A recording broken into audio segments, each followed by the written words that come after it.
आम्ही 3 वर्षापूर्वी सबसिडीवर ठिबक घेतली होती, पण त्याचं काही पेमेंट अजूनपर्यंत आम्हाला भेटलेलं नाही सबसिडीचं.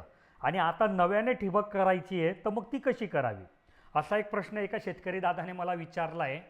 तर बघा, हा कॉमन प्रॉब्लेम आहे की पूर्वी काय व्हायचं की सबसिडीवर ठिबक घ्यायची ना, तर फक्त जेवढा हिस्सा शेतकऱ्यांच्या हिश्श्यावर येत होता तेवढे पैसे फक्त शेतकऱ्याला द्यावे लागायचे आणि त्याला ठिबक भेटायची, त्याचा पुढे पैशाशी काही संबंध राहायचा नाही. पण आता कसं आहे की पूर्ण पैसे शेतकऱ्याने द्यायचे आणि मग जेव्हा कधी ती सबसिडी येईल ती शेतकऱ्याला भेटेल.